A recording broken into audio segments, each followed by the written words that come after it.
Contact করে ওয়াজ করা যাবে কি? ওয়াজ যদি ন্যাক কাজের জন্য হয়, ওয়াজ যদি ন্যাক কাজের জন্য হয়, ন্যাক কাজের কন্টাক্ট নাই ভাই, এটা হতেই পারে না। এমনকি যদি কিছু একটা টাকাও না দেয়, ওয়াজের জন্য কিছু কোনো কন্টাক্ট করবেন না।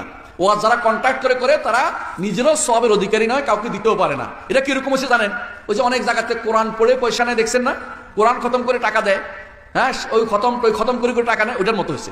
এগুলি এই কাজ করে, এটা আসলে জায়েজ নেই। কোনো কন্টাক্ট নেই, কোনো কন্টাক্ট করা যাবে না, কোনো কন্টাক্ট করা, যে যা দিবে তা নিবে, না নিলে দিবে না, কিছু নেই, না দিলেও চলে যাবে, আলহামদুলিল্লাহ, কোনো সমস্যা নেই। কারণ দ্বীনের খাতিরে ওয়াজ করতে আসেন আপনি, টাকার জন্য ওয়াজ করে আসলে সেটা আল্লাহর দরবারে গ্রহণযোগ্য সওয়াব আপনি পাবেন না। আপনি টাকার জন্য কাজ করেছেন, এটা নবী রাসূলদের কাজ নয়। নবী রাসূলুল্লাহ সবসময় বলতেন, কি বলতেন? মা তোমাদের কাছে আমি কোনো সওয়াব, কোনো প্রতিদান চাই না, কোনো টাকা চাই না। নবী রাসূলুল্লাহ সব থেকে এটা বলতেন। এর অর্থ হচ্ছে এরা নবী রাসূলদের উত্তরসূরি নয়, এরা হচ্ছে দুনিয়াদার, এদের সম্পর্কে সাবধান থাকবেন। ধর্ম প্রচার করে সাহাবীরা অর্থ নিয়েছেন কি? বললাম তো নাই, একই কথা।